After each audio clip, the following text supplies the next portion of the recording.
और दोस्तों, आज हम पढ़ेंगे राजस्थान का टॉपिक। राजस्थान की प्राचीन सभ्यताएं। राजस्थान की प्राचीन सभ्यता में सर्वप्रथम है कालीबंगा सभ्यता, जो कि घग्गर नदी क्षेत्र में स्थित है, हनुमानगढ़ जिले में है। इसकी खोज 1952 ईस्वी में अमलानंद घोष ने की थी। उत्खनन किया था बेबीलाल व बीके थापर ने। कब किया था? 1961-64 में। किसने किया था? बेबीलाल व बीके थापर ने। दूसरी सभ्यता हम पढ़ेंगे भीनमाल सभ्यता। भीनमाल सभ्यता की खोज रतन चंद्र अग्रवाल ने 1953-54 में की थी, जो कि जालौर में है। इसका प्राचीन नाम क्या था? श्रीमाल था। महाकवि माघ का कार्य क्षेत्र व ब्रह्मगुप्त का जन्म स्थान है। चीनी यात्री हेनसांग ने भी भीनमाल की यात्रा की थी। भीनमाल सभ्यता की खोज किसने की थी? रतन चंद्र अग्रवाल ने 1953 से 1954 में। अगली सभ्यता हम पढ़ेंगे गिलुंड सभ्यता, जो कि राजस्थान के राजसमंद जिले में है। बनास नदी के तट पर स्थित होने के कारण इसको बनास सभ्यता भी कहा जाता है। उत्खनन किया था बीबीलाल ने, और इसका दोबारा उत्खनन किसने किया था? 1998-2003 में किया था प्रोफेसर V.S. शिंदे और प्रोफेसर ग्रेगरी पोसल, जो कि विदेशी है ये। और ये गिलोंड सभ्यता है। इस सभ्यता को बनास सभ्यता या लोह युगीन सभ्यता भी कहा जाता है। इसके बाद अगली सभ्यता हम पढ़ेंगे गणेश्वर सभ्यता, जो कि राजस्थान के सीकर जिले के नीमका थाने में स्थित है। कांतली नदी उद्गम पर ताम्रयुगीन संस्कृति से संबंधित सभ्यता। उत्खनन किया था रतन चंद्र अग्रवाल जी ने।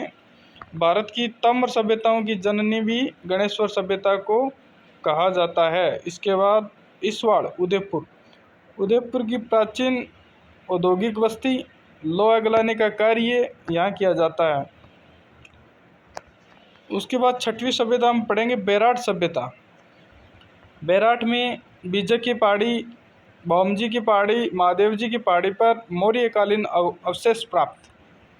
1937 ईस्वी में दयाराम साहनी द्वारा उत्खनन। तत्पश्चात 1962-63 ईस्वी में नीलरतन बनर्जी व कैलाशनाथ दीक्षित द्वारा उत्खनन। यहाँ से लोहे व तांबे की कलाकृतियाँ नहीं मिली है। लोहे व तांबे की कलाकृतियाँ नहीं मिली है। कहाँ से? बेराट सभ्यता से। तो क्या मिला है? अशोक स्तंभ व अशोक का भाब्रू अभिलेख यहाँ से बेराट सभ्यता से प्राप्त हुआ है। अगली सभ्यता बालाथल, जो कि कहाँ है? उदयपुर में। इस सभ्यता उत्खनन किसने किया? Professor V.N. मिश्र ने। लोहे की औजार प्रचुर मात्रा में मिले हैं और लोहे गलाने की भट्टियाँ भी यहाँ पर मिली है। आहड़ सभ्यता। आहड़ कस्बे में बेड़स नदी के तट पर उदयपुर। और 1953 में उत्खनन अक्षय कीर्ति व्यास द्वारा। 1956 में रतन चंद्र अग्रवाल द्वारा। 1961-62 में HD संखड़िया द्वारा उत्खनन किया गया था। मकानों में एक से अधिक चूल्हे मिले हैं। क्या मिला है? मकानों में एक से अधिक चूल्हे मिले हैं, जो कि संयुक्त परिवार प्रधान का संकेत है। और सर्वाधिक मर्दभांड भी यहाँ से मिले हैं, मिट्टी के बर्तन। और ये ताम्र नगरी है आहड़। तांबे के औजार उपकरण अधिक मिले हैं। उसके बाद हम पढ़ेंगे बागौर की सभ्यता। कहाँ पर है? भीलवाड़ा में। भीलवाड़ा जिले के बागौर में कोठारी नदी के तट पर उत्खनन। Doctor V.N. मिश्र 1967 से 1970। किसने किया उत्खनन? Doctor V.N. मिश्र के द्वारा भीलवाड़ा जिले के बागौर में कोठारी नदी के तट पर। रंगमहल सभ्यता, जो कि हनुमानगढ़ में स्थित है। हनुमानगढ़ जिला सरस्वती एवं दसदती नदी घाटी में, यानी वो घग्गर नदी घाटी हो गई। और उत्खनन हो गया 1952 से 54 स्वीडन पुरातत्वविद श्रीमती हनारिड द्वारा। और कुषाण शासकों की सिक्के यहाँ से मिले और मिट्टी में मोहरे मिले हैं। इसीलिए रंगमहल सभ्यता को कुषाणकालीन सभ्यता भी कहा जाता है। ओजियाना सभ्यता। भीलवाड़ा आहट संस्कृति पुरास्थल है ये। बैल व गाय की मृण मूर्ति प्राप्त हुई, यानी बैल व गाय की मिट्टी की मूर्ति कहाँ से प्राप्त हुई है? ओजियाना सभ्यता भीलवाड़ा से। उसके बाद में हम पढ़ेंगे नगरी सभ्यता, जो कि चित्तौड़गढ़ में स्थित है। चित्तौड़गढ़ के पास पाणिनि की अष्टाध्यायी में माध्यमिका कहा जाता है, और खोज हुई थी इसकी 1872 कार्लाइल द्वारा। उत्खनन 1919-20 में आरजी भंडारकर एवं दूसरी बार 1961-62 में केवी सौंदरराजन द्वारा। गुप्तकालीन मंदिर के अवशेष कहाँ से मिले हैं? ये प्रश्न इंपॉर्टेंट है। गुप्तकालीन मंदिर के अवशेष नगरी सभ्यता से मिले हैं। अगली सभ्यता है तिलवाड़ा, बाड़मेर में लूणी नदी के तट पर है ये। 1966-67 में उत्खनन। बागौर सभ्यता, बागौर नहीं बरौर, गंगानगर सभ्यता, गंगानगर में सरस्वती नदी तट पर, यानी घग्गर नदी तट पर। और 2003 ईस्वी में उत्खनन शुरू हुआ था। नवीनतम सभ्यता ये। लाजवर्त मनके केवल अफगानिस्तान में मिलते हैं। लाजवर्त पत्थर होता है ना, उस पत्थर के मनके बनाए जाते हैं जो अफगानिस्तान में मिलते हैं। सुनारी झुंझुनू, ये सभ्यता है सुनारी झुंझुनू। झुंझुनू जिले के खेतड़ी तहसील में कांटली नदी तट पर सुनारी गांव में स्थित अवशेष अयस्क से लोहा बनाने की भट्टियाँ मिली हैं यहाँ पर। ये देश की प्राचीनतम और लोह युगीन भट्टियाँ मानी जाती है। 9 है भरतपुर, भरतपुर का 9 गांव। उत्खनन 1963-64। रतन चंद्र अग्रवाल। ताम्रयुगीन सभ्यता प्रकाश में आई। 9 सभ्यता कौन सी है? ताम्रयुगीन सभ्यता है।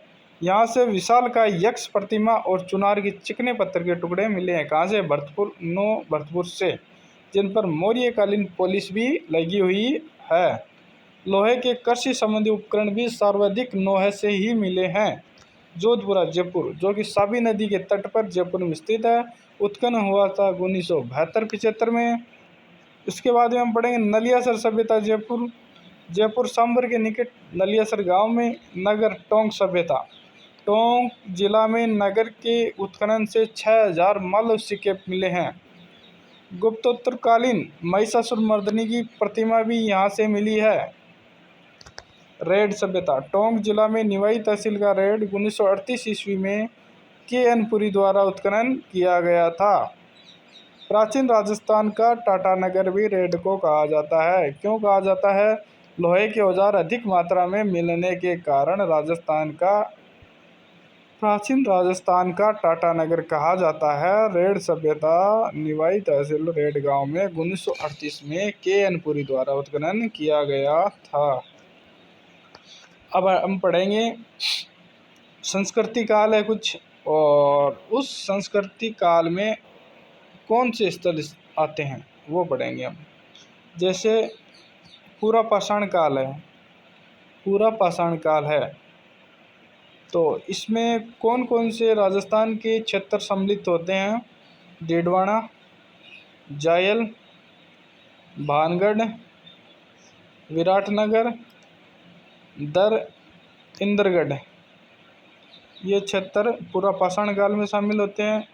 मध्य पाषाण काल में शामिल होते हैं बागौर भीलवाड़ा और तिलवाड़ा बाड़मेर, ये 2 क्षेत्र मध्य पाषाण काल में सम्मिलित होते हैं। नव पाषाण काल में आहड़, कालीबंगा, गिलूड़, झर, जयपुर, ये नव पाषाण काल में आते हैं। ताम्र पाषाण काल में बागौर, तिलवाड़ा, बालाथल, और ताम्र युगीन में आते हैं गणेश्वर सीकर, साबणिया, पुगल बीकानेर, बूढ़ा पुष्कर, बैणेश्वर, नंदलालपुरा और किराड़ावत, चीतवाड़ी जयपुर, कुराड़ा परबतसर, पलाना, जालौर और मला भरतपुर, कोल माहौली, स्वाई माधोपुर, ये आते हैं ताम्रयुगीन सभ्यता में। अब हम पढ़ेंगे लोह युगीन। लोह युगीन में आते हैं नोह, भरतपुर, सुनारी, विराटनगर, जोधपुरा, सांबर, रेड, नगर, नैनवा, भीनमाल, नगरी, चक, एटफोर, तरखान वाला, ईश्वा, ये आते हैं लोहयुगीन सभ्यता में। इस प्रकार से आज का हमारा राजस्थान जीके का टॉपिक राजस्थान की प्राचीन सभ्यताएं समाप्त होता है। जय हिंद दोस्तों।